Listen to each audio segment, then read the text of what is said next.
dress and high heels. Dress and high heels. Stop anesthesia. The operation is a success.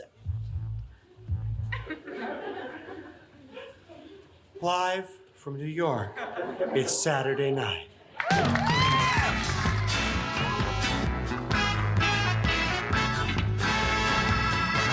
Hello and welcome to the Not Ready for Primetime Project. We're Gary Seath and Brad Robinson. And you're not. This week on the early years of SNL, we're talking about Season 5, Episode 7, with host Martin Sheen and musical guest David Bowie. This show originally aired on December 15th, 1979. Brad, Martin Sheen, David Bowie. This is exciting. It is. I agree. I know from talking to you at different points that this is, I'm just going to skip Martin Sheen for a minute because this David Bowie performance, not to diss Martin Sheen, but this David Bowie performance is one of your favorites, right?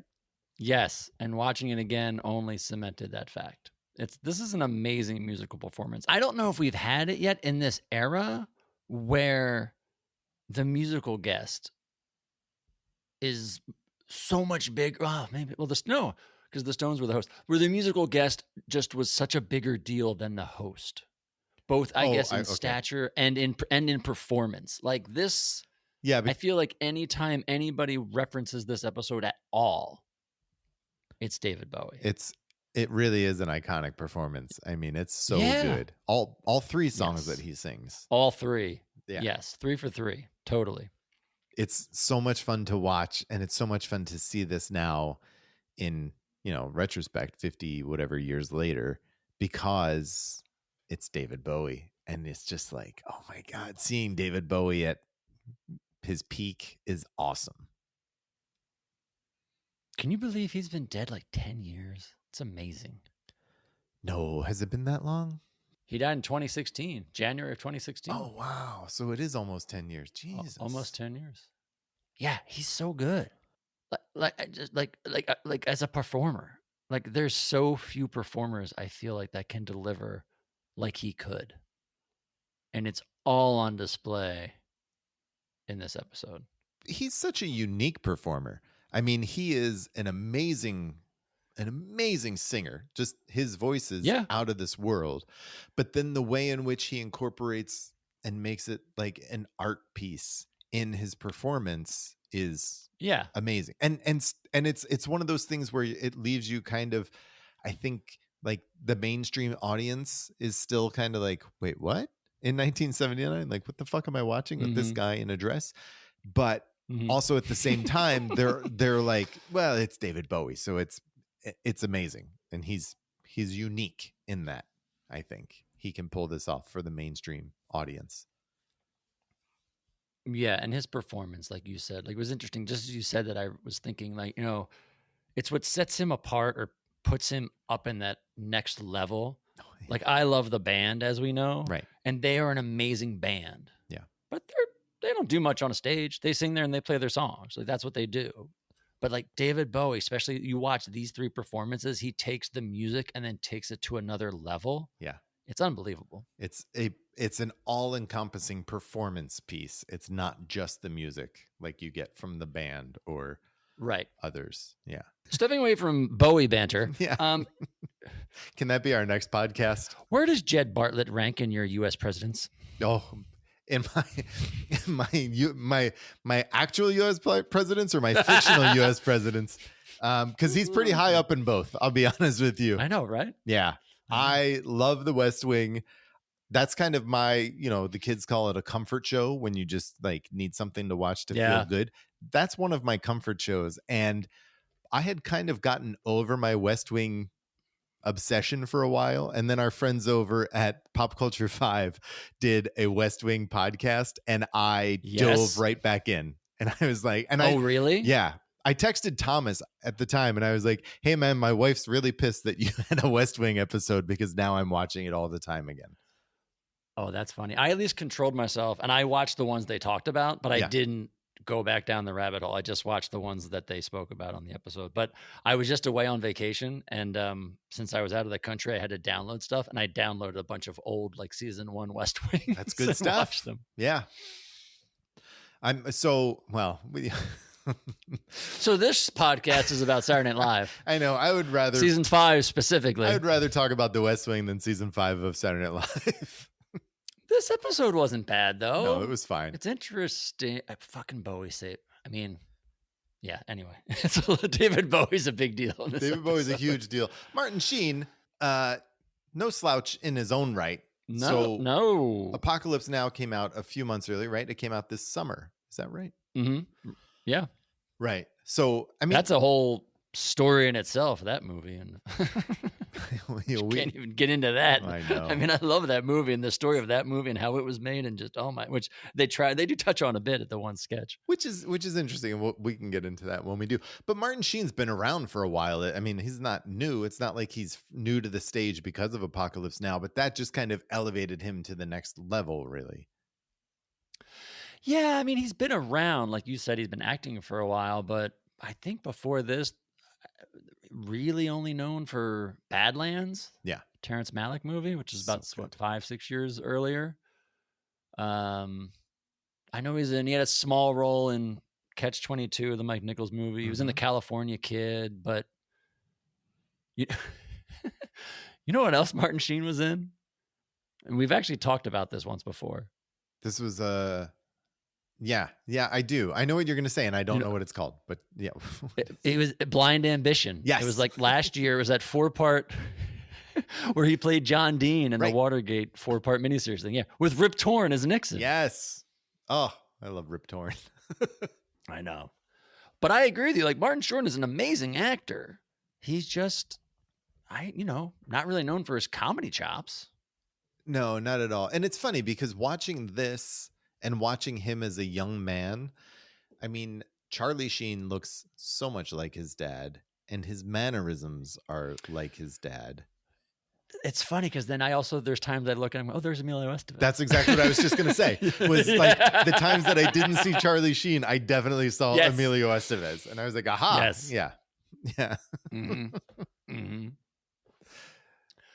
It's funny, too. This is the first time this season, too, we've gotten Bill Russell aside, like a non-comedian host, like a straight actor. Sure. Which, we get a lot, but we haven't seen it yet this season. So it's interesting to see that with this new cast and this new vibe is here's your straight actor coming on this show, and how do they fare? Yeah. I think he did pretty good. I think so. I mean, all. He talks about not having comedy chops in the open.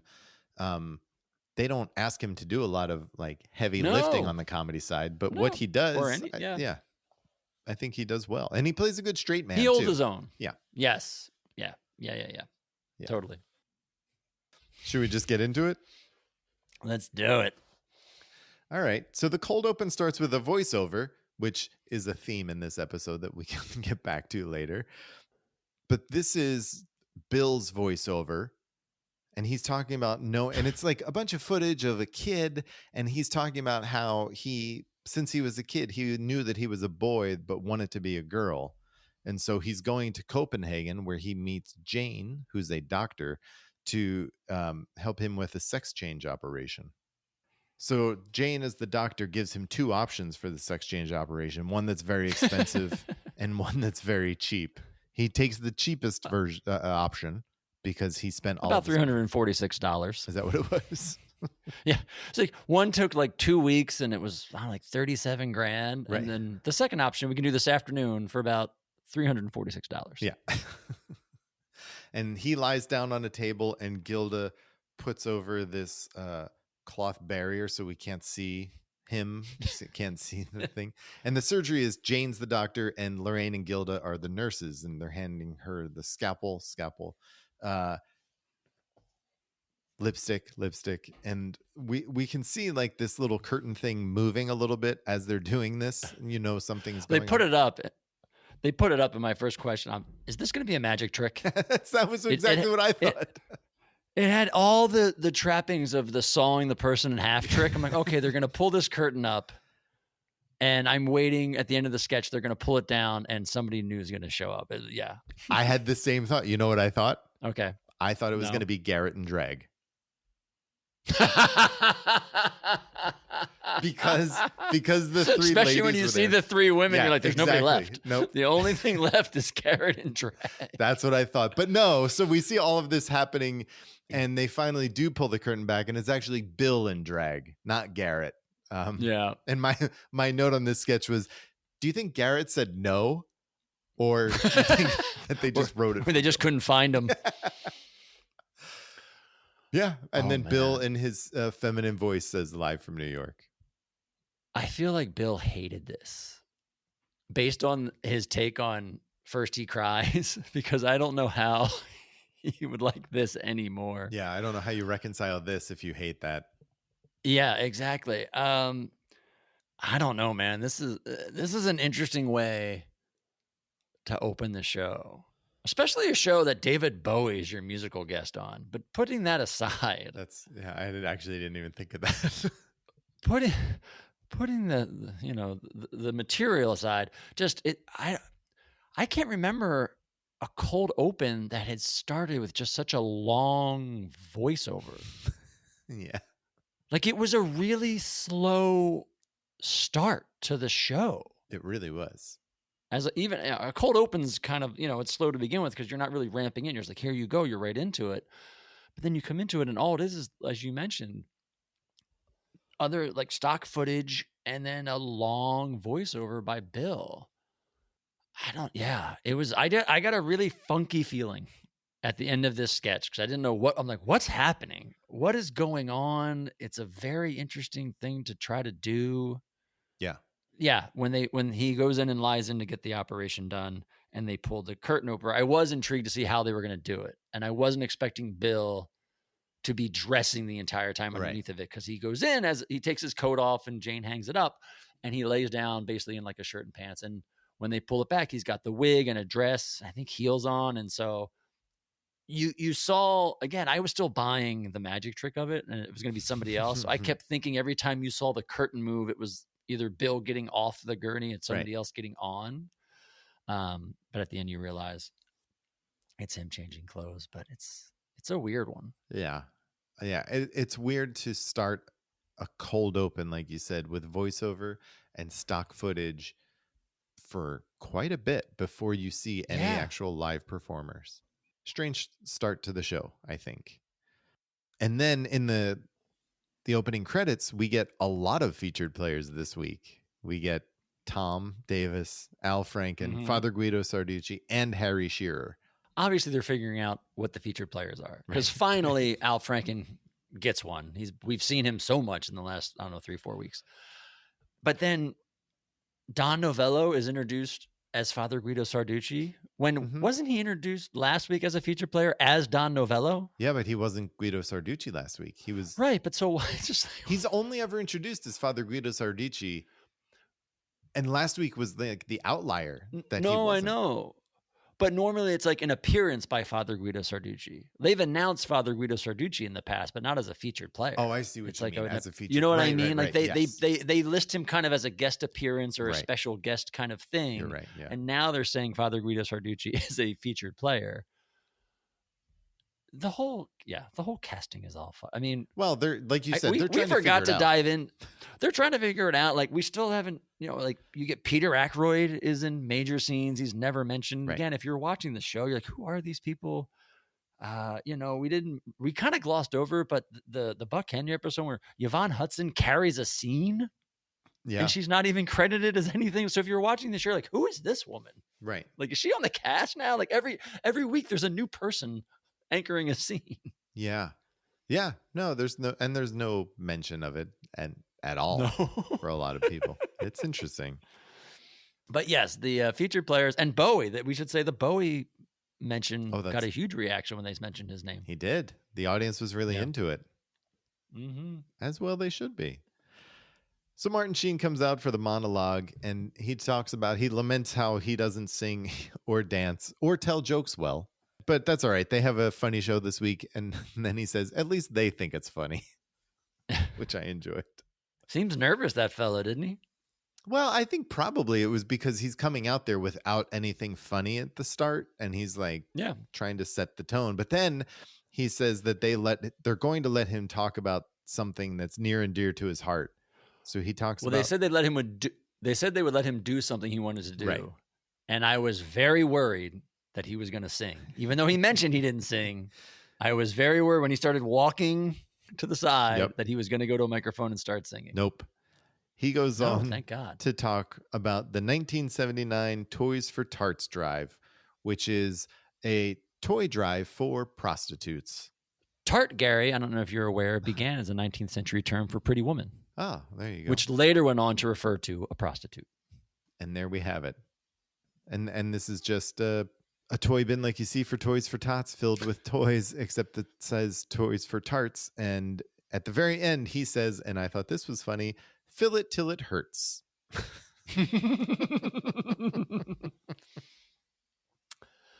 Yeah, not bad. No. He does a good job. I think so. I mean, the reason this works is he's a dramatic actor and he brings a level of seriousness to the bit that sells it. Right. They do a good job of leaning in what he can do. Let's have a silly premise and a bunch of silly stuff said very seriously by a dramatic actor. Right. He does a good job. Yeah, he's good at it. Yeah. I thought it was a fun monologue for, like he said, someone who can't tell jokes or sing or dance. So it's a good way to start the show and get him in and having him do something funny right off the bat. First time we see him, it's jokes, which I think is good. Then we get our first commercial of the night for Les Choux. Les Choux. So this is a whole bunch of footage from Paris and all different shots of this really clunky shoe that I believe they call a petroleum product from France. Yeah. Yeah. This was fun. This had like a Schiller vibe to it, I think.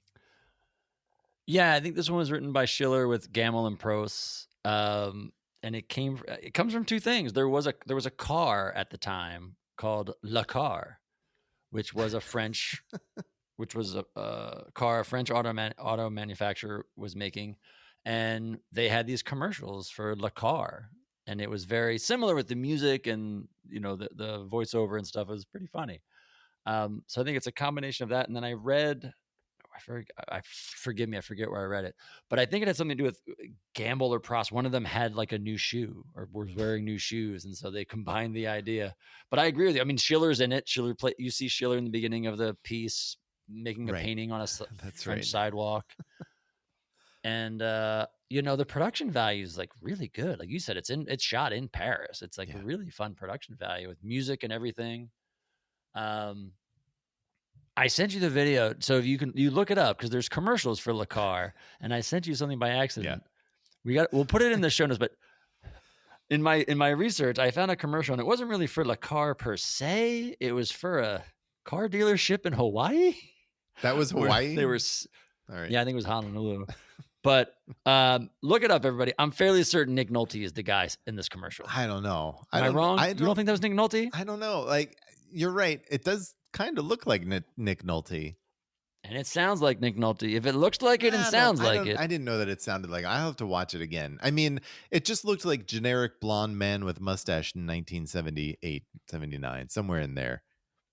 Maybe it is Nick Nolte. All right. I mean, he fits the description, so it very We'll put the link in. Watch it, check it out. Let us know. Yeah, let us know what you think. We want other people's opinions.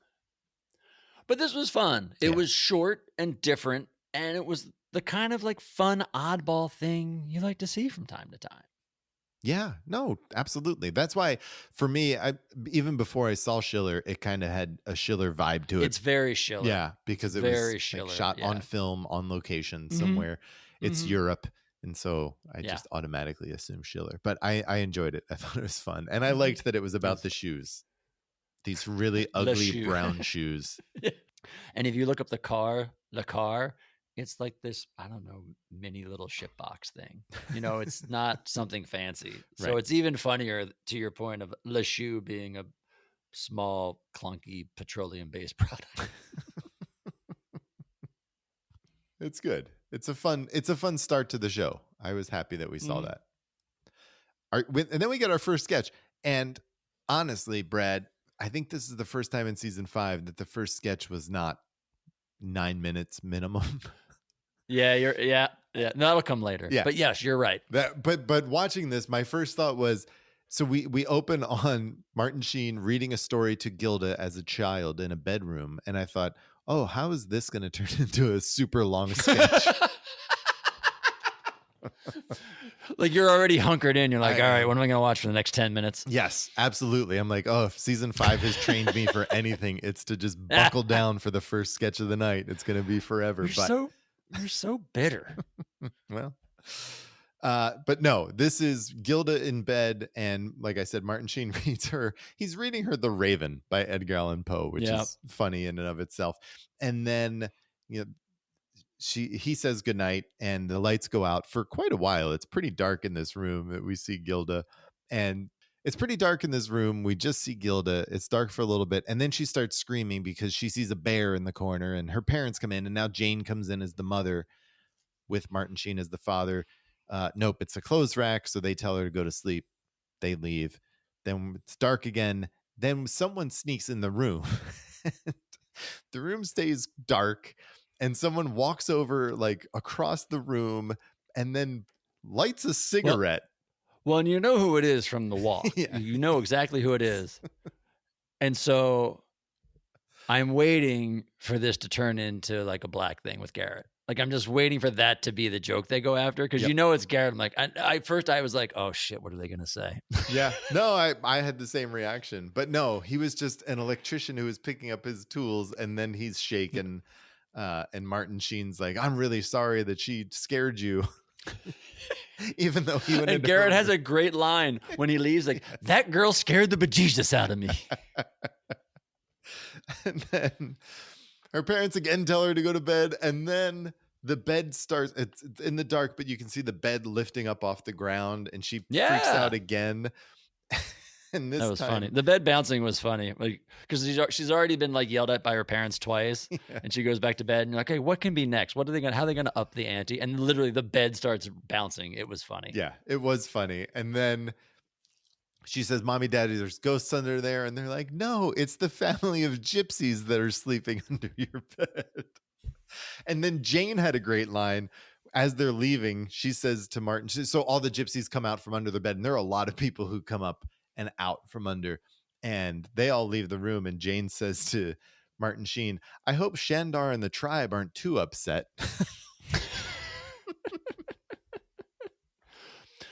Was Shandar Brian Dole Murray? We should say Brian Dole Murray's back. Yeah. We haven't seen him. He was gone much of the fall with Caddyshack. Right. Yeah. But we finally get to see Brian Dole Murray this week a couple times. Yeah, you see him, and no featured player mentioned for him. But no, not yet. Give him time. I know.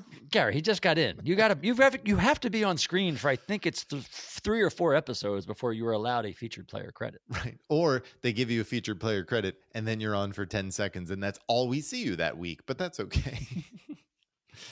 And finally, Gilda is in bed and gets up because she's scared because she's a kid, and she goes to her closet and there's a bloody guy in there with a hatchet, and she just closes the door. And this is the part of the scene that I remember watching. I don't remember like the whole bit, but I remember this being the end of it, where she just pretends like nothing's wrong and is going to go to bed.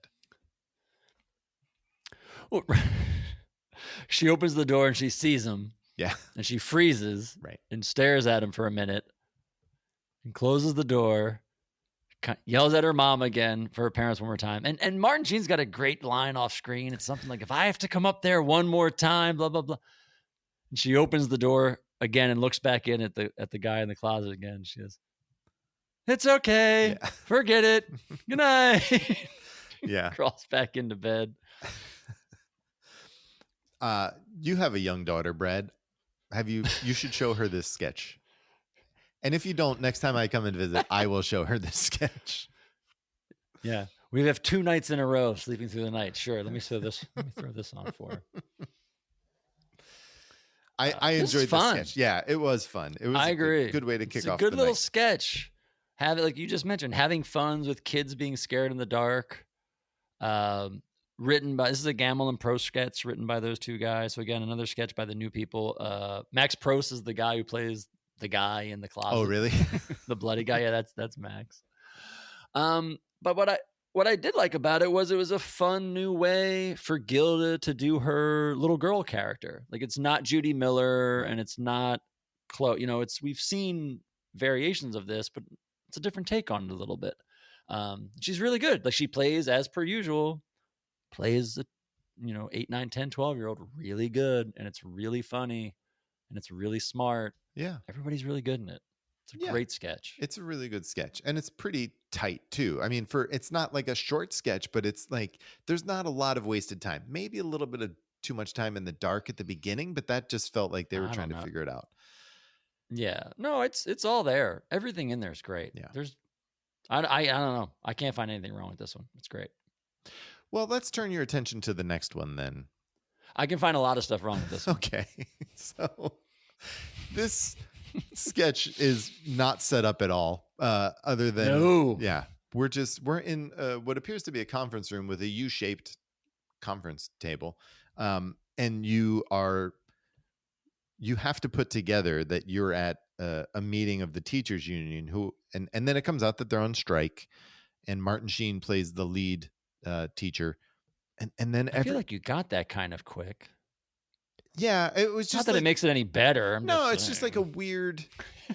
I mean, it's all done through his dialogue. Like he sets it up for us, right. And then we see Bill, Jane, Garrett, Gilda, Harry, Shearer, and Lorraine.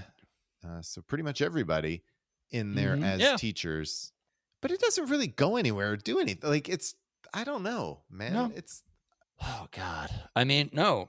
I don't know if there's a point to this sketch. Like, literally at the end, I'm like, oh, what was the point about this sketch? Because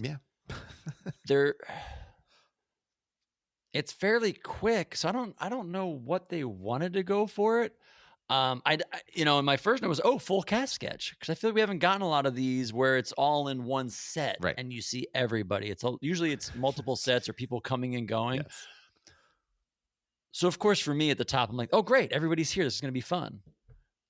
And it is not. Yeah. At all. No. It's you started to say Gilda, it's like none of the cast has anything to really do. No. Is the problem. Right. It's not even like any type of character study. You get that Gilda's like this old English teacher who's just correcting everyone's grammar. She's the one exception. And she's the one exception who kind of had fun with it, had something to do, made something of her character. Well, and Bill plays the perverted gym teacher. Yeah. I mean, yes, he does. But to your point, like you don't get anything from anyone. It's just like, it is a weird look at a teachers union meeting. I don't really know what else it is. Yeah, they're arguing whether or not they should take the latest quote unquote final, not final deal. Like you said, it doesn't go anywhere. There's nothing there. It doesn't go anywhere. And you're just watching like a 3-minute conversation for no reason. Yeah. No, that's absolutely what it was. The one thing I couldn't say about this, I know in the Hill Weingrad book, they talk about this sketch. This is one of the instances where Harry Shearer was so upset with life at Saturday Night Live. This was a sketch where they came to shoot this scene on air, and all the cast members had their scripts like on their desk with their papers. And he was like, no one can even bother to even read the cue cards. They just want to have their scripts in front of them and read. That's an interesting anecdote from Harry Shearer. Yeah. Martin Sheen was decent. He did a good job of kind of holding the sketch together, I'll say. Because like you said, it's all his dialogue. He's the ringleader. I don't know if he's like whatever the union head or whatever, but he does a good job of giving you the exposition and pushing the sketch along. Right. And he keeps it moving. Like as Gilda starts talking, he then chimes back in. Same with Bill. Like he does keep it moving. It just would have been better if there were more characters around him for him to try to rein in or do something other than just literally say dialogue to get you to the next beat. And he's the only one who's not literally just sitting at a table. Like that's the other problem is that they're all seated at the table. Bill stands up at the end. Sure. That's true. That's a character choice. Yes. Well, let's move on to more fun and exciting choices. David Bowie's up next. And they come on and sing The Man Who Sold the World. And this is this the performance that you're talking about? Is this your favorite of the three? Because it's mine. No. It's not yours. Oh, is it really? Yeah. Listen, first of all three of these are 5 out of 5. They're all amazing performances. That's 15 out of 15. There you go. Yeah. I don't think you can score any higher than that. None more high. But no, it's not my favorite, but it's an amazing performance. Yeah, I mean it's great. It's one of those performances that because we were alive at this time, but we were babies. But watching it when we did, and you knew who David Bowie was, but then this was a performance where I thought like it started to click with me that like, oh, David Bowie's a different kind of performer than just a normal rock star. Right. See, I'm a little late to the David Bowie fan club. So like, let me ask you this question. Yeah. Did you know this song prior to 1992 or whatever the hell it was? Prior to the Nirvana's Unplugged performance of it. I probably did because I had a bunch of David Bowie CDs at this point. Thanks, Columbia House. Mm-hmm. He was one of the artists that I bought more than just the greatest hits. Mm-hmm. Right. Because I didn't. That's when I did not know. This is not like a hit. Like now everybody knows this song. And I only know it really because of the Nirvana song. And then later in years going back and discovering David Bowie more than the greatest hits. So at the time, again, 1979, this is the title track from his 1970 album, never released as a single. Right. It was like a B-side to a couple other songs. There was a cover, I think, in Europe that did well, but it's like in retrospect, of course, this is amazing. Everybody knows the song. It's a great song. But at the time, I don't think a lot of people knew it unless you were a David Bowie fan. I mean, it's an almost 10-year-old deep cut. Maybe, but people listen to records differently at that time than they do now, right? Like, I'm not knocking it. Don't get me wrong. I know. It's a great song, and he performs it well, and it's performance art. Like, we should say he literally gets carried to the microphone because he's in kind of this huge plaster suit that he can't move in other than his arms, his hands. It's great. And the way in which they carry him is not easy for any of the three of them. It's like David Bowie has his arms straight so that they pick him up by his hands and shoulders and carry him. And that's not easy for him or for those two guys. You mentioned it earlier. We did an episode of Tournament Talk. We talked best musical performances. Yeah. And I fought to the end that I think this performance, David Bowie, this episode, start to finish, all three, is the best musical performance in the history of the show. Yeah. I'm with you on that. Part of what I'm guessing, right? But part of what I think the reason was that he chose to do this was because he had this down and he understood how to make this performance work for television. And to do it in a unique way that kind of the first time you see him, you're like, what the hell am I watching?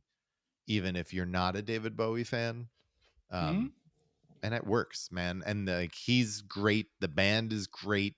The backup singers are great. Like, it's just, it nails on every level. We've got Klaus Nomi back. Remember, we saw him in Mr. Mike's Mondo video. He's one of the backup singers. Those guys are great. I mean, this is how you do it. This, in my opinion, this is how you bring your act to SNL. We talked about this a little bit when we talked with Don Roy King. Right. And there's the two camps of people who want you to come and be theatrical and make a music video on the stage. And there's the other people where I think we fall into this camp of where, no, it's a level playing field and you're on the SNL stage. What do you do? Right. How do you take the stage and make it your own? And this is one of the first examples, an amazing example of, I don't need a bunch of stuff. Put me on the stage. I'm going to do these few things and do them amazingly well and knock it out of the park. 1000%. If you look at each of these performances, and this is the first one is a great glaring example, you don't notice a goddamn thing about the background because you're so focused on the performance. It doesn't matter that he's in front of the brick wall with the windows, and it is nothing that he aesthetically would do for his performance. It's just there, and it doesn't matter that that's what the backdrop is because they perform at such a high level and in such a way that you can't help but take your eyes off of him or the two other guys. Yeah. He could have done this and only had one other number and covered a Roaches tune, and this still would have been an amazing performance. And it still might be your favorite performance of all time. It might have been. Yeah. Might have been. It might be. Well, that takes us then to Weekend Update. Lunchtime, good time. I was just going to say, did you see the clocks? Of course, yes. The clocks behind Jane and Bill this week say lunchtime and good time. There are a bunch of jokes here, related to 1979. Is that how you define Puerto Ricans giving Ronald Reagan the willies? Yeah, that's one. That's one.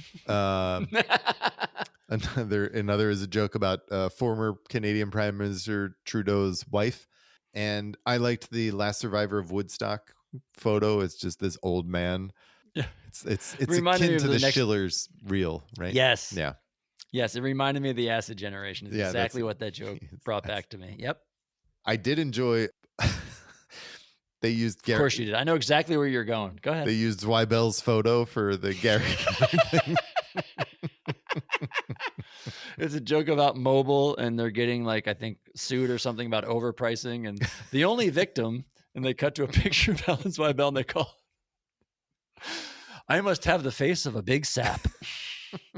Which you got to think was only them looking for a reason to make fun of Zweibel. It was funny. Now that we know that it's Zweibel. That was great. Yeah. It was great. And then we get, basically we get Stargazer Bill back talking about the holiday movie schedule this year. It's like Stargazer light though, yeah, which I didn't mind. It wasn't typical Stargazer. It was kind of that fine line between Weekend Update Bill and Stargazer Bill. Yeah. He talks about all the movies coming out, Star Trek. I liked his line where he's like, it doesn't make any sense. It probably might have been better as a TV show. I don't know. They should have tried that. Well, he's like, it might have been a good idea for TV. Probably should have tried that first. Yeah, that's what it was. It's like something from outer space, completely unrealistic. He talks about, what is it, Chapter 22? Is that the movie? Chapter 2. Chapter 2? Yeah. Chapter 2 is like, I didn't see Chapter 1, so I feel it's unfair to watch Chapter 2. Like, it's very, very funny. It's very good Bill Murray stuff. Yeah, it's very quick. And then he talks about The Jerk and Steve Martin, friend of the show, and he talks about how he was cut out of it, and that doesn't... But that won't influence my opinion. Yes. And then he says it's a waste of time not to go see it. The film was a dog. And then he brings up 1941. And then. But he doesn't mention John and Dan at all. Which brings me to The Jerk. Steve Martin is a friend. As a matter of fact, I was in the movie, but cut out of it. That doesn't influence my opinion. The movie is a dog. There's something missing. Who it is, I can't say. Finally, 1941. Once again, I never saw 1940. But everyone in the newspapers and the press is panning this movie, so I am going to jump on the bandwagon here. The stars in alphabetical order are Ned Beatty, Carrie Fisher, and Christopher Lee. As you all know, Carrie and Chris Lee have both been on Saturday Night Live, and if you ask me, they should never have left the show. And once again, I don't get it. What's so funny about killing Japs? I don't get it. Didn't we learn anything from Coming Home, from Deer Hunter, from Taxi Driver? War, huh? What is it good for? Absolutely nothing. And so is 1941. When Chris and Carrie told me they were leaving Saturday night to do this movie, I said, why? Steve Spielberg is great with the mechanical shark and the flying saucer, but the guy wouldn't know funny if it bit him in the underwear. They wouldn't listen. And now they have this Christmas turkey on their hands. And now my two old friends are going to have the most miserable Christmas of their lives. And we all know that more suicides occur at Christmas than any other time. But don't let these movies spoil your holidays. Take the kids to see Meatballs again. It's a warm story. It's perfect for Christmas. It's a good cast. Got a great cast. Have a Merry Christmas. It's really funny jokes about Dan and John and Christmas time and them having a bummer of a Christmas, and it's really funny. Yeah, it was a lot of fun just to hear this. And then he wraps up by saying, since that's a dog, take the family and go see Meatballs. Go see Meatballs again. He plugs Meatballs. This was a lot of fun. I was really happy. It was good. This. This is the best thing we've seen Bill do at the Weekend Update desk all season. Yeah, hands down. It's really funny. It's really smart. It is. Oh, that was good. And then we get Father Guido. Speaking of really smart, let's talk about Mr. T, shall we?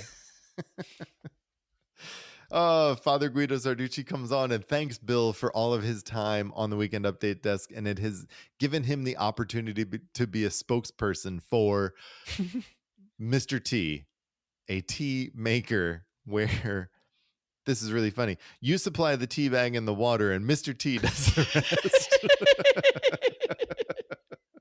Because he sits there and shows you how to do it, and you. It's just a funnel. It's like it's basically a Mr. Coffee type machine, and he puts the cup with the tea bag in the bottom, and then just pours water, into the top, and through a funnel, the water just goes straight through into the cup, and makes your tea. Yeah. It's really funny. It's really well done.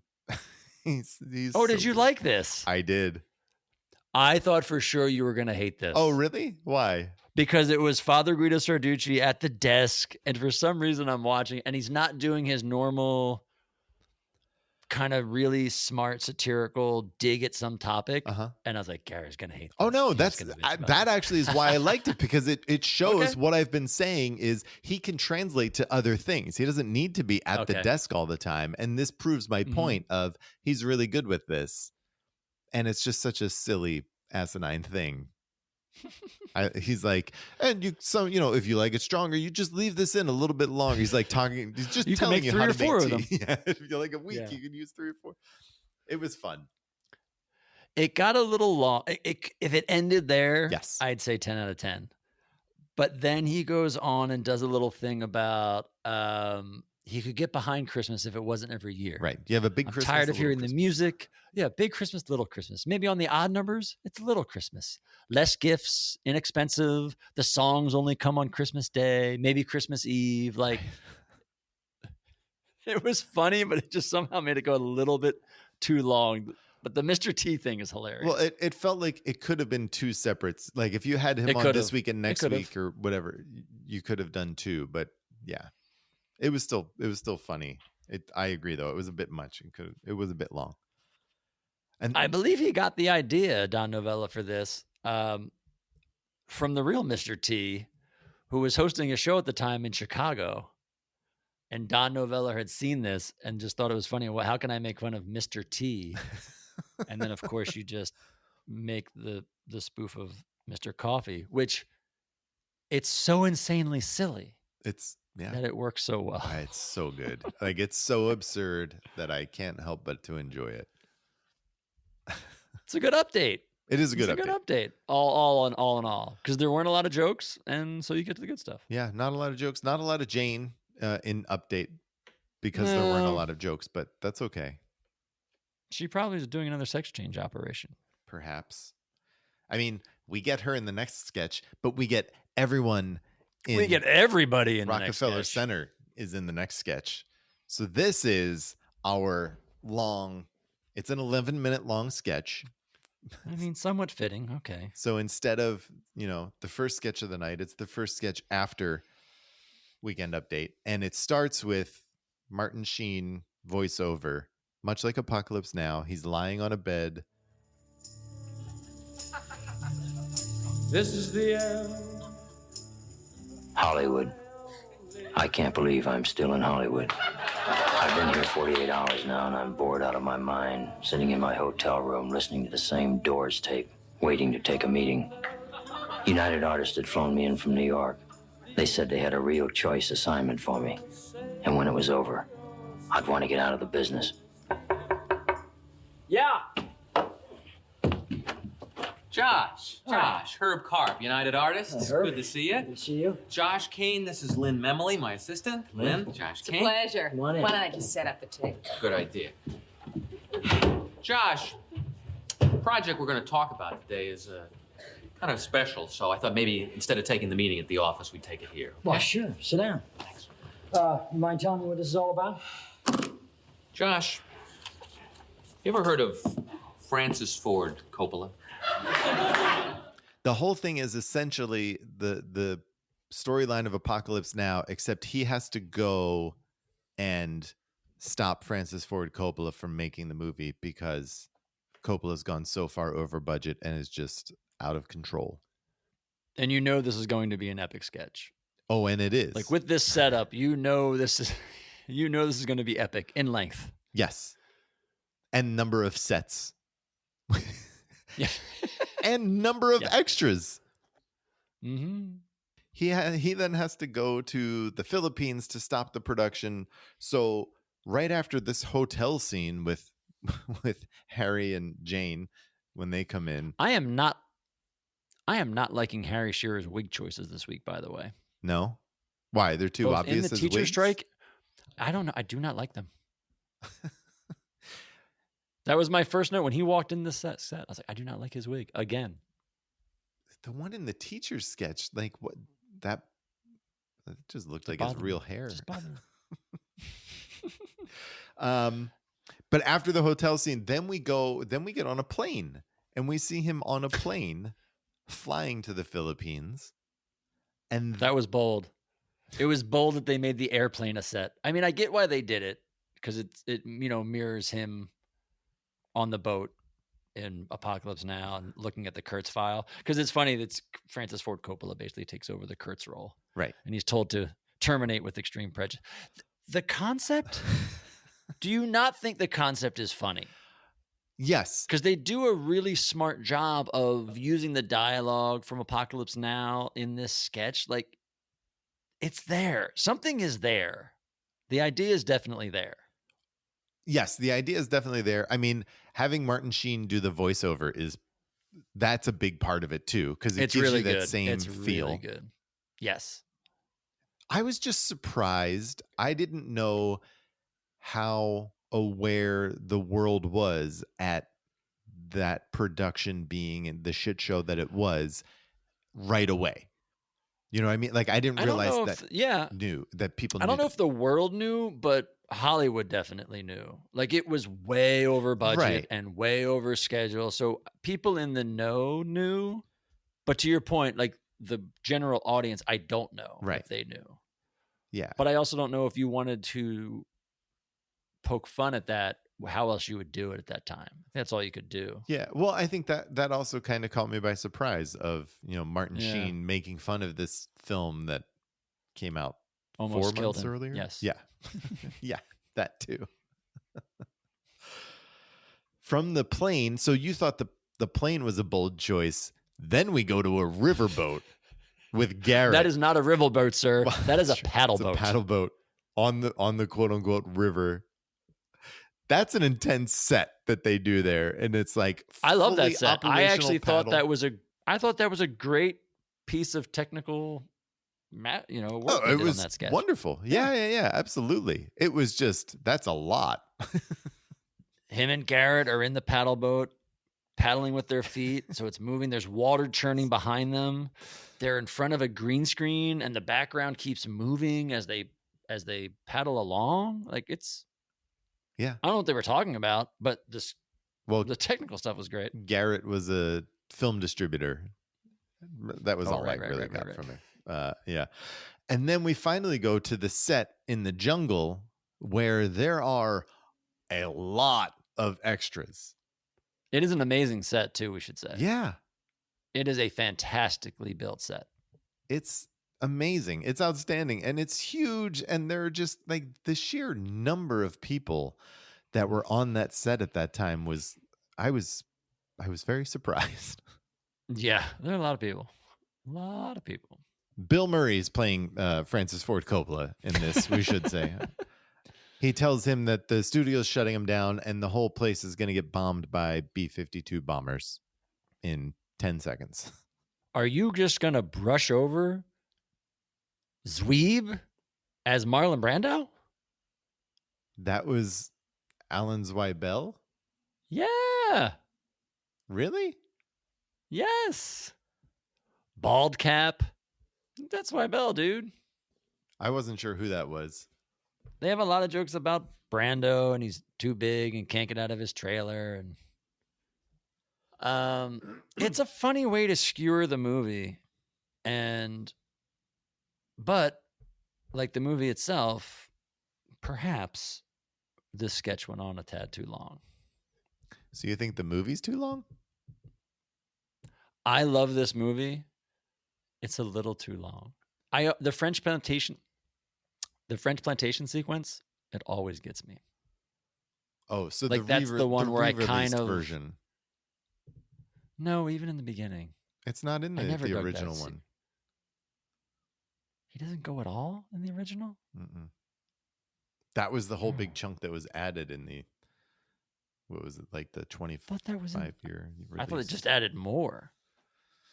Maybe. I mean, I don't disagree. That part is long in the re-release.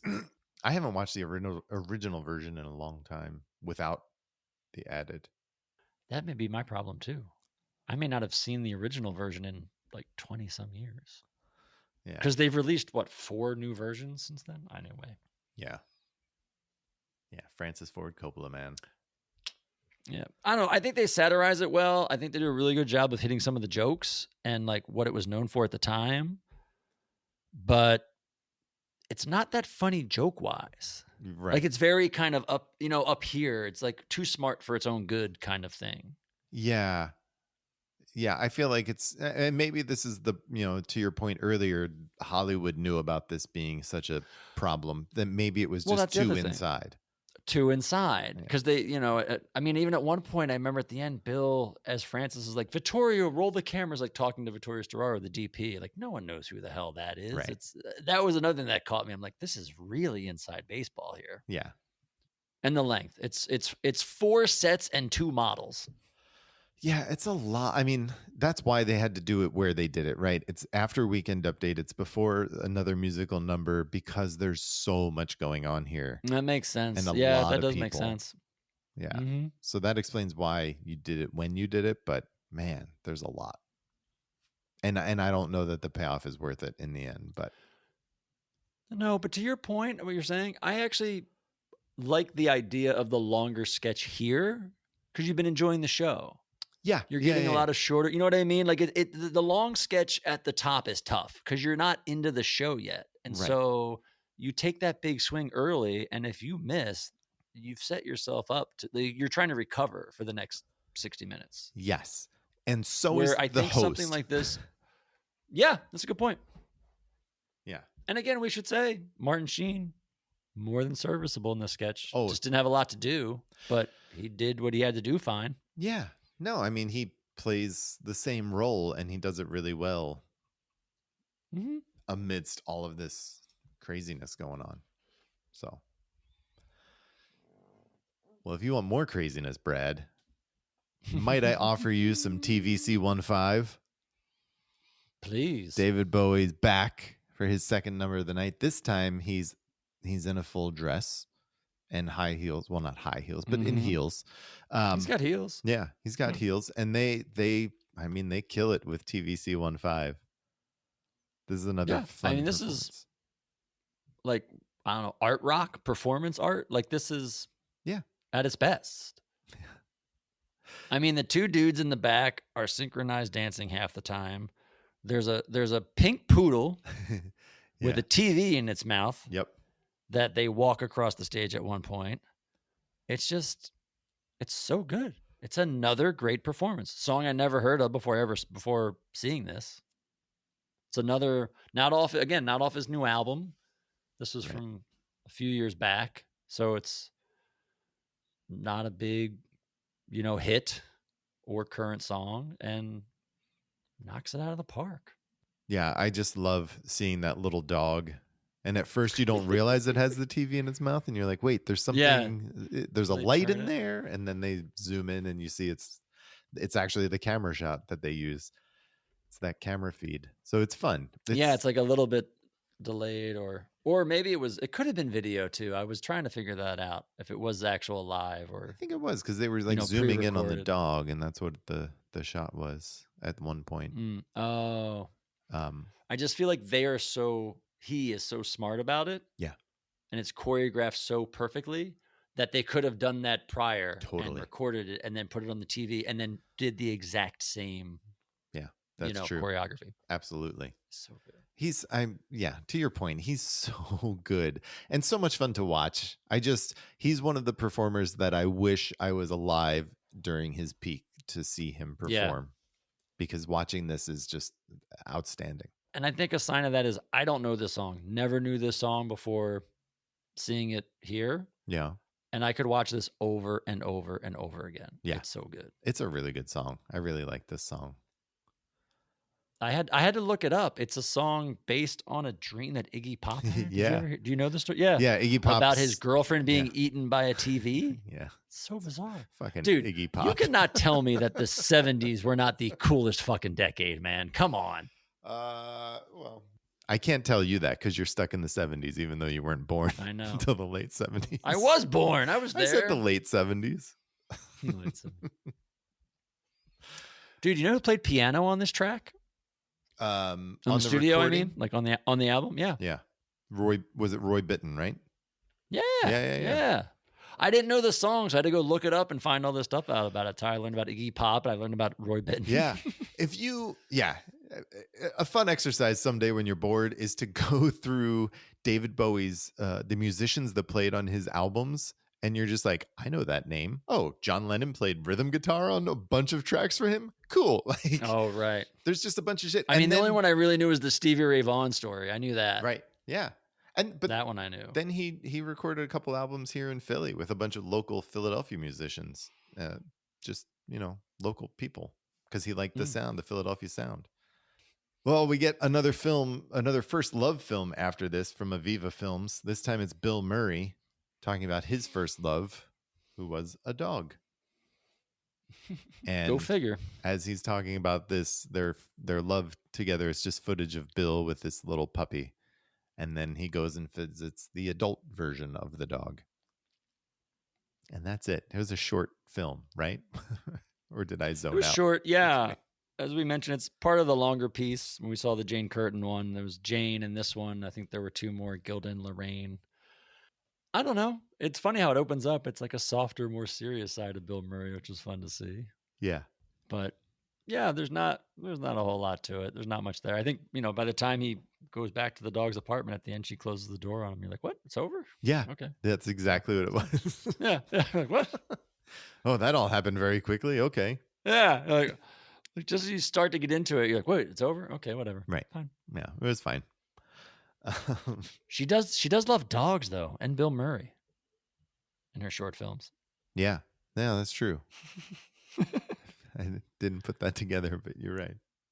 I also couldn't really put together what was happening in the next commercial, and I feel like you might know some backstory on this. So we see Martin Sheen as Robert Conrad talking about the battery on his shoulder is no ordinary battery, and he dares Bill to say it is, and then Bill takes the battery and beats up Martin Sheen, who gets his dad, Brian Doyle Murray, to come and save him.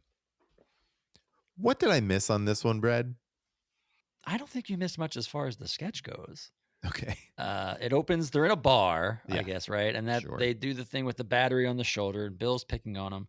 And that ended like really quick. Because I was like, holy shit, it's over already? Because they went to a graphic and it felt like it was like the end. Okay. Then they come back to the bar, and then yes, he brings his dad back in, and Bill keeps picking on him. They do a really, really fun Three Stooges gag. Oh, yeah. Where Tom Davis is one of the customers in the bar, and they start picking on him and the dad, and then Tom Davis gets down on all fours behind Brian Doyle Murray, and Bill Murray pushes Brian Doyle Murray over. He falls over. Takes a good spill. And I was like, as far as the sketch, I'm like, all right, that was just long enough. I kind of liked it. I wasn't sure where they were going. Pretty sure they took 3 trips to the bar, but it was fun to see Bill. There was 3. I'm pretty sure there was. Because he comes back, like the first one goes to a graphic. You're right, it's 3. The first one it goes to a graphic. They come back and his shirt's all torn and it looks like he's been beaten up. Yes. And then he comes back like there was a fight, yeah. And then I'm gonna get my dad, and he comes back. So by making it the 3 parts, I think it worked a little better. And I think he was good in it. I like this sketch. It's a dumb, stupid commercial parody What I didn't know when I watched it, and I went back to find out, is it was based on a real commercial, a series of commercials that Robert Conrad was doing for Ever Ready, where he would do that. He would put a battery on his shoulder and be like, I dare you to knock it off. I dare you. I don't really know why. I don't know the point of the actual commercial, which is probably why it was ripe to be made fun of on Saturday Night Live. Sure. But I like this. I thought it was funny. I think as a timely thing of the time and making fun of a commercial of its time, I think it's pretty funny. I think the guys involved all do a really good job in what they had to do. The only thing I couldn't understand, and I really don't know Robert Conrad that well, is why he was like a little kid getting picked on. I didn't understand that part, and like getting his dad to come save him. Yeah, I didn't either. Which I'll always take Brian Doyle Murray on screen, but that I couldn't figure out how that came into play. Agreed. Yeah, that was I didn't understand that, but I enjoyed this as a sketch. I actually thought it was fun. Yeah. It was fine. It wasn't. It's better than the next one. Oof. Yeah. The next one. So we start with Jane tied up in a chair with Garrett. He's supposed to be setting the scene up for us, but he does not do it well. Garrett. Poor Garrett. And then Martin Sheen comes in and we find out that they were holding her for ransom and they got the money and now they're going to escape to his hideaway, but they're going to kill the girl because she knows too much. And then the door just keeps knocking. People just keep coming in. Bill delivers a pizza. They have to kill him. There's a window washer. They have to kill him. Gilda comes as a Jehovah's Witness. Lorraine comes in as the building superintendent. There's a bunch of carolers come in. Christmas carolers at one point. Yeah. And they just kill everybody. And then the phone rings. Martin Sheen's still going. Wife or girlfriend asks him, it's implied that she asks if he's killed Garrett, and he says, no, not yet. And Garrett comes back in. And then when you think he's going to kill him, there's another knock at the door. And then that's it. They just make the audience start to applause and then pull out. It's a very odd ending. Yeah. I agree. The sketch itself felt very reminiscent of something they would have done in season 2. I think it might have been Diane Cannon, or remember there was that one sketch where they were training for something and like there were like a bank was being robbed or something outside and they just kind of they were oblivious to what was happening behind them. I kept getting that kind of a vibe where it was like a one-note joke, right? And you kept replaying it over and over and over again and with different people. Yep. But it kept going. Yeah. It just kept going. And you're wondering like, where's it going to go other than to just keep playing the gag over and over again. But the ending was really weird because you're right. They're killing all these people because every time they think they're the only ones who know about it, someone else comes in. He's on the phone. Because there was a fun line when the carolers all came in. They shot them all, except for one little woman who ran away. And Martin Sheen goes, I'll get the old lady. Yeah. He shoots her down the hall. And so Garrett goes to pick her up. And I feel like you could have ended it with them leaving. Like he has the conversation Martin Sheen does on the phone of we're going to get out of here. No, did you kill him yet? No, I'm going to do it when we get to the hideout. It kind of feel like you could have brought him back, dumped the old lady, and they left with Garrett being excited to get out of there and us knowing he was going to get shot. Yeah. But instead, the door just knocks and it's like, okay, just going to keep going and going. Yeah. This Which one I guess joke note is never They're trying end. to keep hammering that joke over again, right? It's never going to end, which is where you go. But I think they did it so many times that by the end, I was just ready for it to not happen and have something else take us out. Yes. Agreed. Do you think they were having trouble coming up with stuff for Martin Sheen that he could pull off? Like comedically. Obviously, he's a good actor, but I don't think so. I mean, the point of having a cast is that if you need them to, they can be the funny people. Martin Sheen's doing a great job as the straight man in a lot of these sketches, doing what he needs to do. So I don't think that they're having problems with that. I don't think so. I just feel like they're not giving him anything. I guess the Apocalypse Now sketch was the one for him to kind of shine or be the lead in. Yeah. It's almost, I don't know, like they're under-servicing him, and they couldn't figure out ways to give him more to do because he couldn't handle it. And then the cast at this point, for whatever reason, couldn't do it on their end. I don't know. I feel like if they didn't have confidence in Martin Sheen, they would have paired him up with Bill, not Garrett, for this sketch.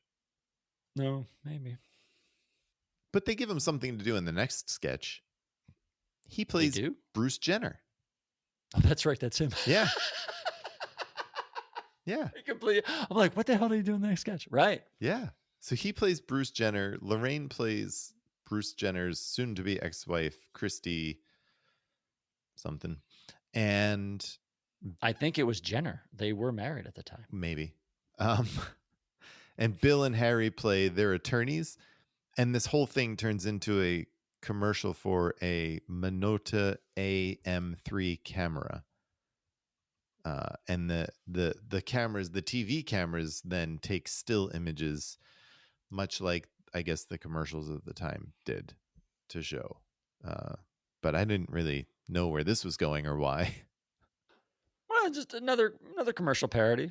Just based on a real commercial at the time. He was doing Minolta commercials, and there was one or a series of them with him and his wife together. Yeah. So you're making fun of the commercials. I don't know. They don't get divorced, I think, for a few years. So I don't know if they were like at the beginning of the end, or they were just making fun of. They were just predicting it, right? But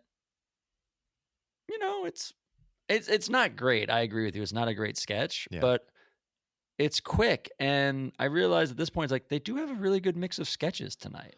I'll give them credit for. You've got long, some two-handers, some commercial parodies. They're mixing it up fairly well. Yeah. But as far as like content on this, I just was like, oh, whatever. It was interesting because it was quick. Our next sketch was very quick. And it kind of felt like one of them could have been cut for the sake of the other one to kind of flesh out a little bit and make something more of.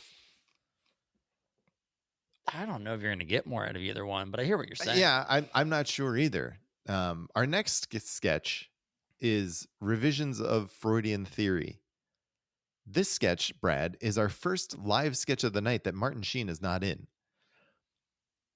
Think about that for a second. Wow, really? Yeah. He's been in every live sketch tonight. So, he's been in more than B. Arthur was in her episode. Right. So just like, I don't think there was a problem with them feeling like they couldn't do things with him because he was in literally everything until we get Revisions of Freudian Theory hosted by Al Franken with his guest, Dr. Thomas J. Davis. I did like that. Right. This was quick. It was very quick. My last note was, man, this wrapped up quick. Yeah. Like just as they start getting going, it ends. Yeah. Yeah. He talks about people being nasal retentive. A tight nose? Yeah. Like a stick up their nose. And that potential. I could see what you're saying. Lose the commercial, maybe flesh this one out a little bit more and let these two guys have more fun. Maybe. I was surprised. I don't know if you were, that there wasn't a crawl on this one. Setting it up for us.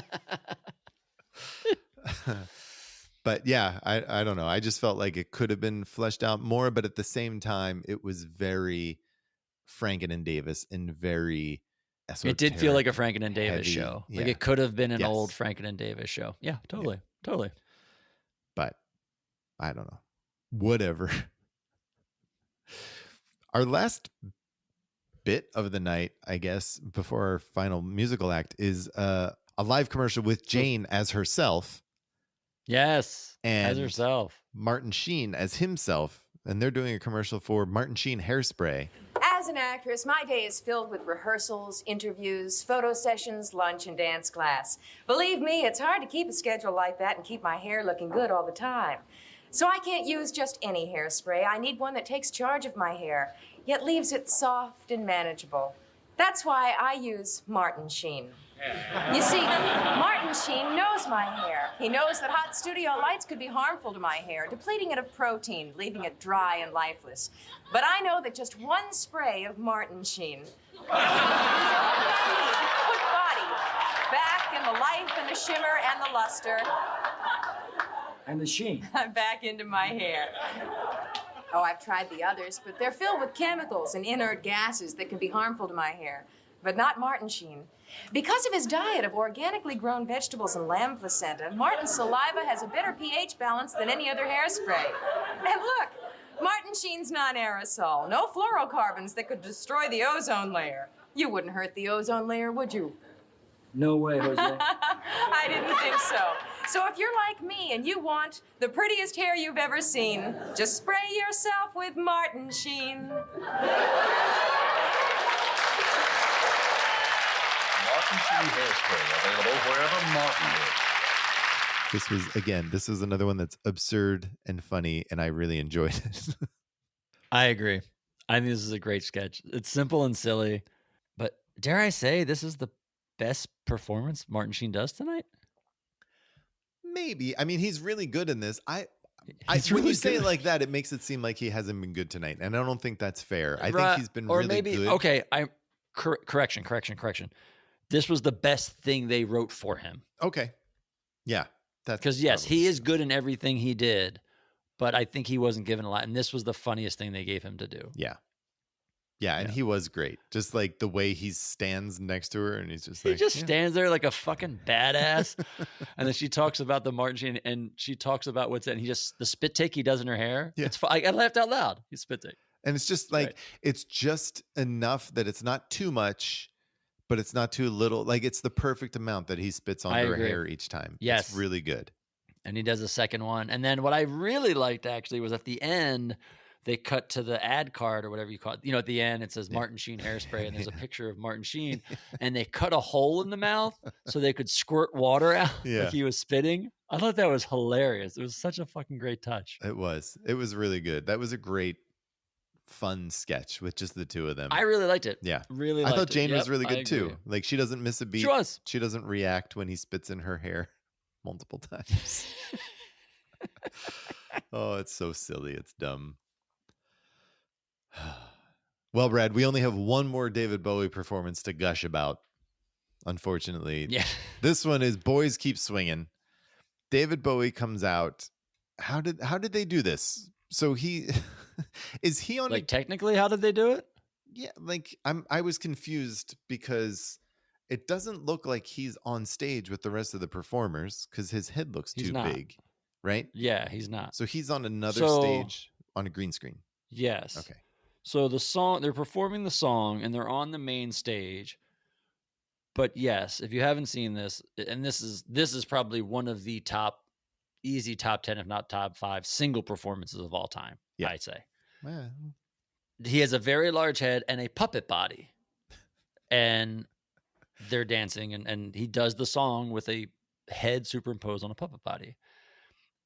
He was on another stage with a green screen behind him, dressed in green screen from his neck down. And the puppet was fixed on him from like on his torso. right. So he was operating the puppet. So he was operating the puppet from with his below him body. and it Yeah. with his body, with his hands and his actual body. And then they had like a ledge where the feet were. There's pictures online. If you look up like David Bowie, SNL, you'll see it. And then that was superimposed at the center of the stage. So it looked like they were all together. Right. It's an amazing, Yeah. like physical VFX shot and what they do for the time. Totally. It's so good. I think I think that's very impressive. I agree with you. I think what's even more impressive is that he's performing with the band, but he's not on stage. Like he's off stage with them, And he's dancing. And he's like, he's not just standing there at the mic. Like he's dancing. The puppet's going. At some point, the puppet's going like left and right and grabbing the microphone and swinging around. Like it's an amazing performance. It's so much fun. This was a newer song though, right? Like this is off his most recent album, isn't it? This was one, actually off the album Lodger, right? Yeah, Lodger, which I think was that's like the third of the Berlin trilogy, if I know my Bowie well enough. If you know Berlin. And then you add this to the other two. Yeah. And I don't know how you find a better overall musical guest performance. I agree with you. It's just If I had been on that Bill Swirsky's tournament talk with you, I would have agreed with you. But Yeah. I blame the host. It's so good. This is you have to go check it out if you haven't seen it. It's amazing. It's just and it's shot so well. Like Davey Wilson does a great job of cutting it and jumping from the close-ups to wide shots to the backup singers in the back and the guys in the band. Like it's pieced together so well. Another one, never heard this song before. I'll watch this forever. This song, it's so good. Yeah, this is a great song. I'm surprised at the amount of David Bowie you haven't heard. You know what? He's one of those acts that I didn't really get into aside from greatest hits until like well into my adulthood. And at that point, there's just so much catching up. You can only do so much. You like any later Bowie stuff? I don't know a lot of later Bowie stuff. Do you know I'm Afraid of Americans? Is that Ashes? Oh yeah, I know that. Yeah, it's with Trent Reznor. You know how I know that? Because he played on Saturday Night Live. Good Lord. Got to get you out of the house and learning about things from other resources than just Saturday Night Live. I'm going to start watching SCTV. I hear that's pretty good. Yeah, you'll be up on all the Canadian acts of the early 80s. Congratulations. That's what I'm talking about. That's it. That's our show. We go into Goodnights with the fullest stage I can ever remember on Goodnights. Yes. Martin Sheen surrounded literally by the entire cast and every extra from the Apocalypse Now sketch. Yeah. Many of them still in their costume and makeup. Yes. Most of them. Very little costumes. Yeah. And Bowie's whole band. Yeah. It was a big goodnight. Big Goodnights. Yeah. Fittingly, David Bowie shows up, jumps up late, and jumps right in the middle of the stage and takes center stage. It's like, makes sense. Yep. I buy that. Yep. He's David Bowie, damn it. Oh, yeah. This was a fun episode. I think there were sketches in there that I was like, ugh. But I enjoyed it. I think it was boosted a lot by the Bowie performances. I think a lot. Yeah. I would say this is a decent episode. Not great. No, not great. Lots of different things. And you know what? You got a lot of short things where you never had time to get into them. Yeah. Some of the commercial things. I'd say with the exception of 2 sketches, nothing really hit tonight. Whether it was too long or too short or didn't have a point or wasn't going anywhere.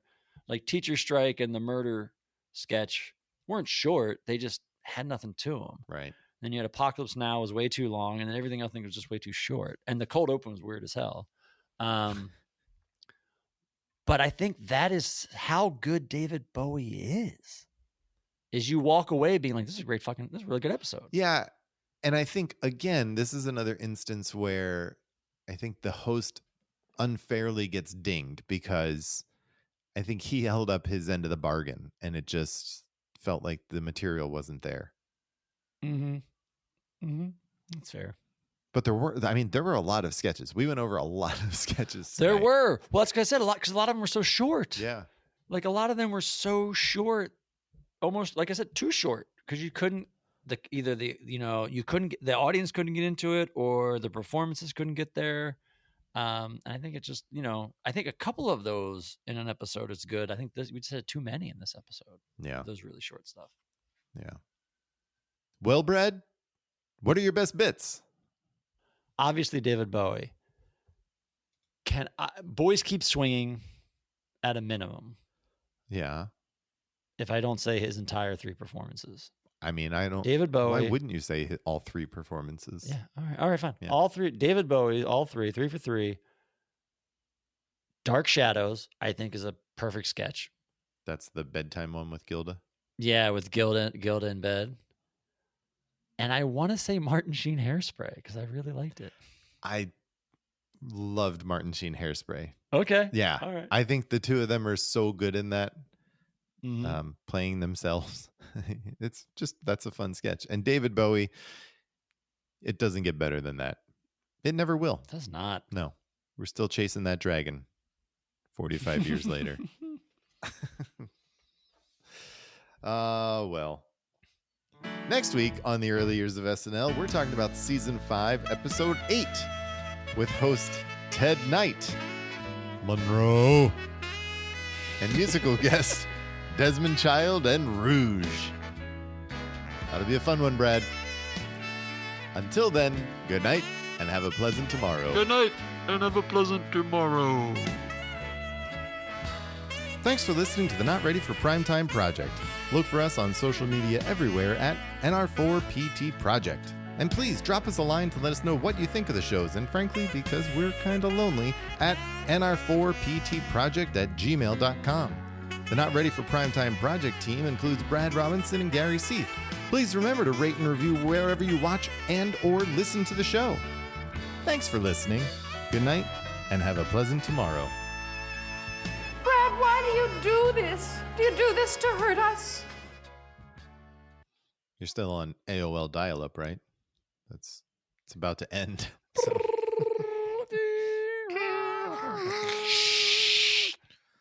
I was like, thank God you gave me 10 minutes. I'm going to take that long to dial in.